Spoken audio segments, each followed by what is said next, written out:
when Jim Caviezel first appeared on screen as Jesus in The Passion of the Christ, 2004. Something unrepeatable happened. It wasn't just acting, it was transformation. For millions, his battered, blood-streaked face became the living image of faith and endurance. Caviezel didn't simply portray Christ, he seemed to inhabit him. The role scarred him, inspired him, and ultimately defined him. In the years that followed, Caviezel carried that sacred image like a lifelong calling. At conferences, interviews, and church events, he spoke openly about how the film changed him, how it deepened his Catholic faith and reshaped his understanding of suffering and redemption. And each time fans asked the inevitable question, "Will you play Jesus again?" His answer came with quiet conviction, yes. For nearly 2 decades, that yes became a promise. Mel Gibson, the director who had weathered both glory and controversy, began developing The Resurrection of the Christ, a long-anticipated continuation of the story. Caviezel confirmed his involvement in interviews as recently as 2024, telling one host that Gibson's script would be the biggest film in history. His confidence reignited hope among believers who saw The Passion not merely as cinema, but as a modern devotional act. Then came the silence. By mid-2025, whispers spread across film circles and faith-based media. Gibson's sequel had entered full production, but Caviezel was nowhere to be seen. Casting reports hinted at a younger, lesser-known actor stepping into the role of the risen Christ. The announcement landed like a thunderclap. Jim Caviezel would not be returning. No official explanation followed. Neither Gibson nor Caviezel issued a public statement beyond polite acknowledgments. For audiences who had followed their creative partnership through fire and controversy, the absence felt strangely personal, as if an unspoken chapter of spiritual history had closed. And yet, perhaps that mystery is part of the story. The man who once carried the cross on screen, who endured lightning strikes, dislocated shoulders, and open-air crucifixion scenes under freezing rain, now stands outside the sequel that his own words helped promise. What happened between that vow of return and this quiet withdrawal? Some point to age, others to artistic direction, and still others to the unpredictable tension between faith and fame. But beneath all the speculation lies a deeper question, one that transcends Hollywood headlines. Can a role that once embodied the divine ever truly be repeated as the resurrection of the Christ moves forward without him? Caviezel's absence has become its own kind of parable, a reminder that resurrection, in any form, always involves loss before renewal. For Jim Caviezel, The Passion of the Christ was never just a role, it was a pilgrimage. When the film first premiered in 2004, he was only 35, an actor with a solid career but still on the margins of Hollywood's A-list. By the time the credits rolled, that world had changed forever. His performance shattered box office expectations and opened spiritual floodgates worldwide. Yet behind the acclaim came something deeper, a profound personal cost that few outside the set could truly grasp. Caviezel has often described filming The Passion as a kind of living crucifixion. He was accidentally scourged, dislocated a shoulder while carrying the cross, and suffered hypothermia during the prolonged hilltop scenes in Italy. He was even struck by lightning while filming the Sermon on the Mount sequence. It wasn't just a film, he once told an interviewer. It was a calling and a test. That calling followed him long after production ended. Over the next 20 years, Caviezel became a fixture at faith-based conferences, Catholic events, and pro-life gatherings. He spoke with the zeal of a missionary rather than a movie star. His stories weren't rehearsed Hollywood anecdotes. They were testimonies of pain and purpose.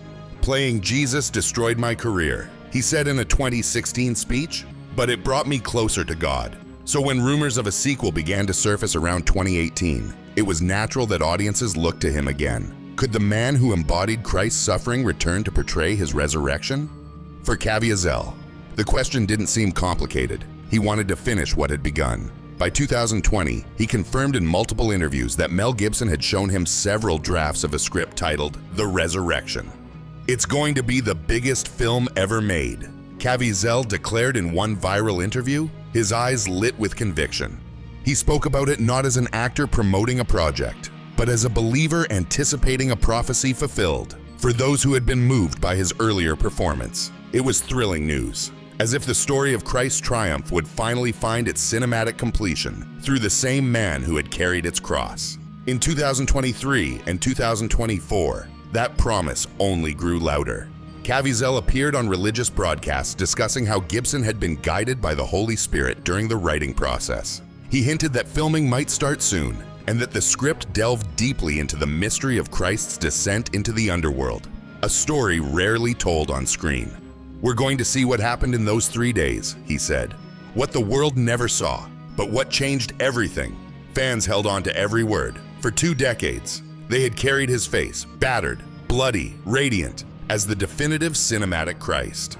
Every Easter, social media filled with clips from the Passion and comments like "No one will ever play Jesus like Jim Caviezel." To them, he wasn't just the actor, he was the memory of that sacred story made visible. Even Mel Gibson appeared to confirm this sense of destiny. In early interviews, he mentioned experimenting with de-aging technology to allow Caviezel to reprise his role convincingly. Bridging the years since 2004, the idea excited audiences. The same Jesus, the same eyes, now emerging from the tomb. It felt inevitable, even ordained. But what happens when the inevitable falters? When a promise shaped by faith collides with the realities of time, technology, and creative change? Caviezel's conviction that he would return had become so woven into the mythology of the Passion that few could imagine the sequel without him. The image of his return carried more than nostalgia. It symbolized completion. It was as if Christ's cinematic journey, from suffering to resurrection, depended on one man stepping back into the light. For Gibson's production, this made the eventual recast not just a casting decision, but a theological event in the eyes of many fans. To them, Caviezel's absence wasn't merely about contracts or schedules. It was about continuity, faith, and spiritual ownership of a story that had transcended cinema. And perhaps that's why his repeated assurances mattered so deeply. When Caviezel said, "I will play him again," it wasn't heard as a professional update. It was received as a vow, a promise that faith would finish what it started. That promise now stands suspended, unfulfilled but not forgotten. It echoes, like the silence after the crucifixion, leaving the audience waiting once more for resurrection. When Mel Gibson first spoke about the resurrection of the Christ, he described it not as a simple continuation of the Passion, but as an entirely new cinematic experience. The Passion was about pain, raw, immediate, devastating. The resurrection, he said, would be about mystery. If the first film broke hearts, the second was meant to lift them. That ambition grew steadily over the years. In early interviews, Gibson admitted that the sequel would not just pick up at the tomb. Instead, it would explore 3 days of eternity, the unseen hours between death and dawn. He envisioned a descent into the realm of the dead, where Christ confronts the darkness itself. The story would stretch beyond history, into the realm of the metaphysical. To tell that kind of story, Gibson began constructing something far larger than anyone expected. The script evolved into multiple parts, first rumored as a single film, then as a 2-part epic exploring both the underworld and the resurrection on Earth. Production design expanded from the small, brutal realism of the Passion to something mythic, operatic, even cosmic. For Caviezel, this shift may have presented both excitement and challenge. His portrayal of Jesus in 2004 was grounded in flesh and blood, a human body broken by pain. The resurrection version of that same figure would require something different, a radiance that felt both human and beyond human. Gibson, known for his obsessive attention to detail, reportedly began exploring advanced visual technologies to portray this transformation convincingly. That included experimenting with AI-assisted de-aging, an expensive, risky endeavor. At first, the idea made sense. After all, audiences had spent 20 years connecting the face of Caviezel to the face of Christ. If Gibson could use technology to bridge the years and make him appear 33 again, it would preserve continuity while elevating realism. But as months passed, insiders hinted that the complexity of merging visual effects with Caviezel's likeness proved costly and uncertain. There were also thematic questions. The Passion had been filmed with handheld realism. Every bruise, every tear, every breath felt immediate. The resurrection, by contrast, was written to transcend time and space. Its tone was not documentary but visionary. Gibson reportedly wanted to depict Christ's descent into Sheol, the shadowy realm of the dead, using imagery closer to biblical poetry than historical recreation. The Jesus of this story would not simply walk among mortals. He would blaze through eternity, and that posed a creative challenge. Could the same actor who embodied suffering now convincingly embody glory? Could Caviezel's gritty realism, his tired eyes, his weathered face, convey the eternal light of resurrection without becoming something else entirely? Some close to production speculated that Gibson faced an artistic dilemma: either maintain continuity with Caviezel and risk the limitations of age and realism, or cast anew and embrace a transformed visual and spiritual identity. Reports from Italian and Finnish media in mid-2025 suggested that Gibson chose the latter, casting Jaakko Oudinen, a younger Northern European actor known for historical epics, to portray the risen Christ. From a filmmaker's perspective, this was not betrayal, it was reinvention. The Passion had captured the agony of humanity. The resurrection would capture the majesty of divinity. Different faces for different realities. Still, the decision inevitably felt personal. For nearly 2 decades, Gibson and Caviezel had been publicly linked as two halves of one vision. The director once called him a man who understood suffering, and Caviezel often credited Gibson for guiding him through the hardest performance of his life. To see that partnership quietly dissolve, without announcement or explanation, left both audiences and insiders unsettled. But perhaps it reflects something essential about art and faith themselves. The resurrection, by its very nature, involves transformation, the breaking of continuity to make room for the eternal. In the same way, Gibson's creative evolution may have required letting go of what once was, to reach what had not yet been imagined. And yet, even as new actors filled the roles, Caviezel's presence lingered like a shadow across the production. His image, frozen in cinematic memory, could not be replaced so easily. Every frame of The Passion had carved him into the visual DNA of Christian storytelling. For many, he remains the definitive screen image of Christ, and any successor will live under that long shadow. Perhaps that is why the resurrection has taken so long to come to life. It is not easy to resurrect what has already become sacred. The challenge was never just technical or financial. It was spiritual.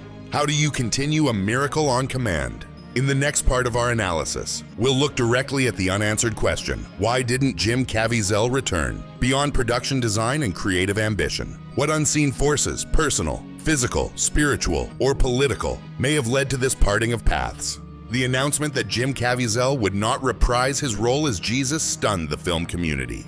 For years, it had seemed inevitable, even promised, that he would return. Yet when production finally began, he was absent, replaced quietly by another actor. Neither Mel Gibson nor Caviezel offered any detailed explanation. That silence has left space for reflection and speculation. What could have changed so completely between that early conviction and the final casting decision? Below are 6 possible explanations. Not rumors, but hypotheses based on the known pressures of filmmaking, faith, and human limitation.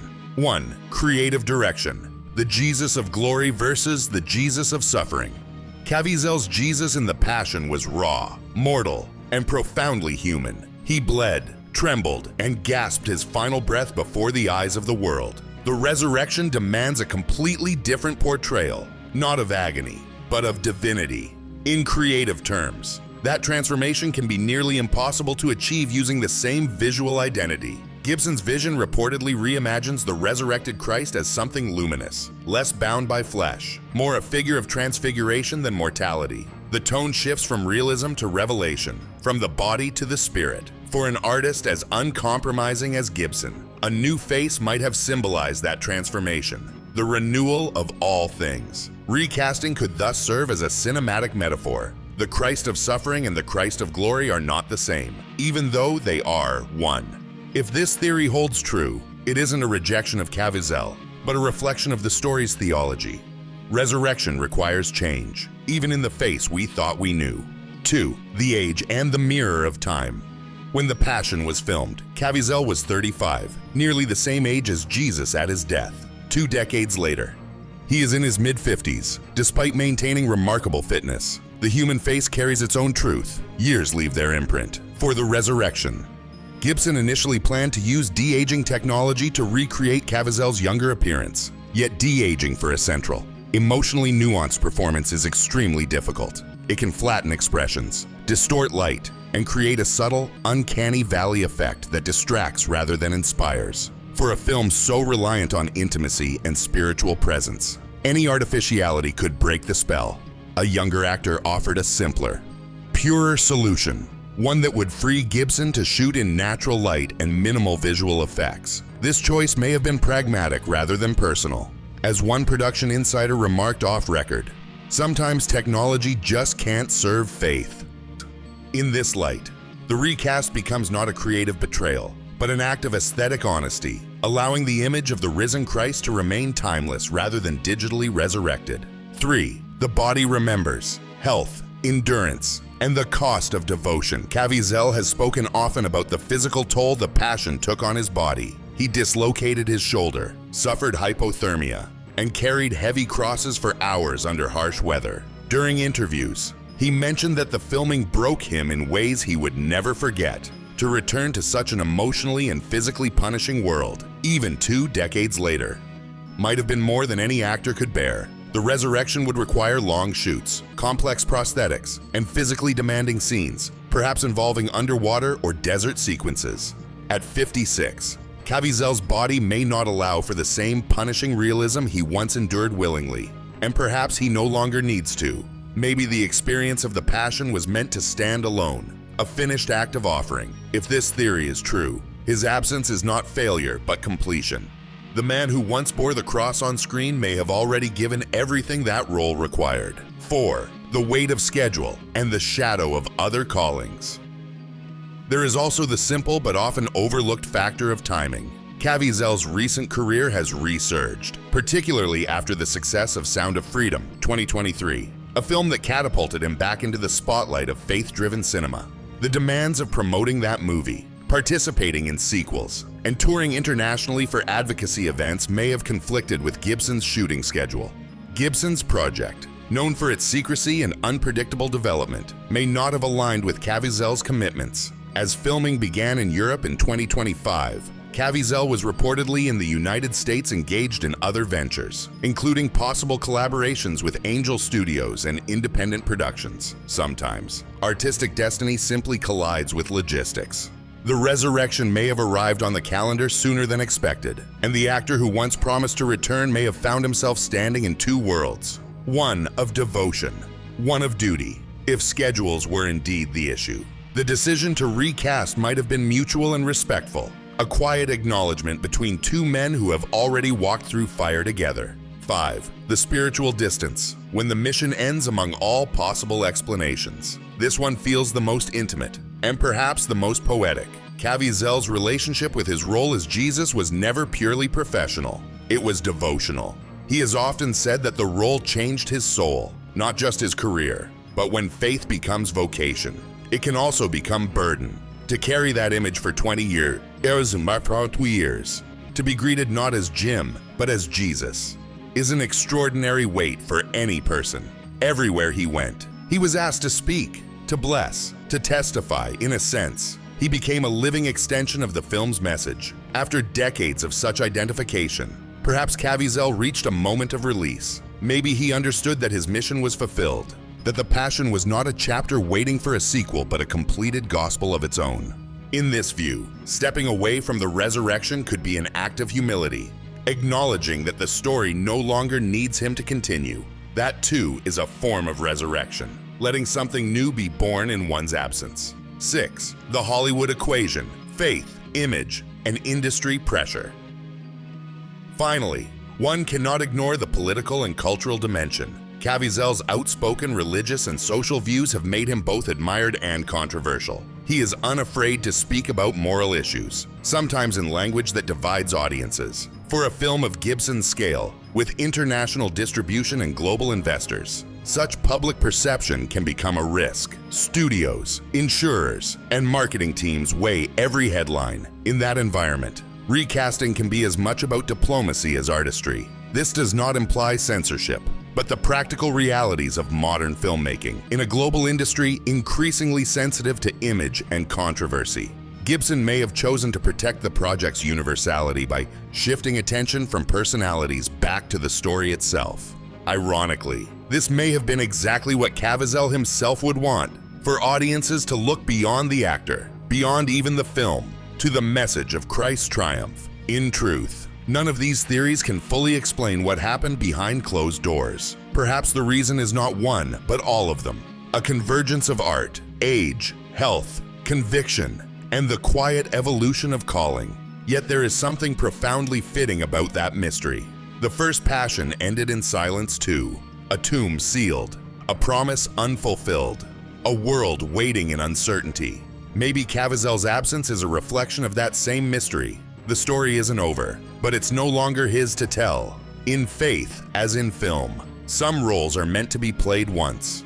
When news of Caviezel's absence finally broke, it didn't feel like a casting update. It felt like a spiritual tremor. For 2 decades, his image had become fused with the story of Jesus for millions around the world. The thought of the resurrection without his presence seemed, at first, unthinkable. But as production images began to circulate, something unexpected happened. Curiosity replaced disappointment. Because for all the affection audiences hold for Caviezel, the story of Christ was never meant to belong to one face. Art, like faith, often moves in patterns of loss and renewal. The first passion gave the world a Jesus of suffering, one rooted in human agony and flesh. The sequel promises to reveal a Jesus of glory, radiant, transcendent, unbound by time or body. That shift alone may require a different vessel. It's worth remembering that even within Scripture, those who saw the risen Christ often did not recognize him at first. Mary Magdalene mistook him for a gardener. The disciples on the road to Emmaus walked beside him without realizing who he was until he broke bread. The Gospels themselves hint at a transformation so profound that even those who loved him most could not immediately see him in the same way. Perhaps the resurrection mirrors that mystery, a new face, not to erase the old, but to signify change. Caviezel's absence, in this light, becomes part of the film's deeper message. Resurrection always brings unfamiliar glory. The Jesus we knew in suffering is not exactly the same Jesus we will see in victory. For Gibson, this transition opens immense creative possibilities. The passion was defined by close-ups of torn skin, sweat, and dust, a brutal physicality that forced viewers to confront pain directly. The resurrection, by contrast, offers freedom from gravity. Early concept art and leaked production descriptions hint at sweeping visuals of Sheol, cascading light, and cosmic confrontation. Such imagery demands a different performance style, less about endurance, more about divine stillness, where Caviezel's greatest strength lay in his physical expressiveness. The sequel's Jesus may need to communicate transcendence through quiet authority and serenity. This tonal pivot doesn't diminish Caviezel's legacy, it completes it. His portrayal gave form to the suffering servant. Perhaps the new actor's task is to embody the glorified Son. The two performances together could form a kind of cinematic resurrection, two faces of the same eternal story. Reactions among Christian audiences have been mixed. Some express sadness, believing that no one else can truly portray Jesus after Caviezel. Others welcome the change, seeing it as a symbolic renewal, a continuation of the story rather than a repetition. Social media tells a complex story. Countless tributes to Caviezel's earlier work alongside excitement for what Gibson might now attempt visually and thematically.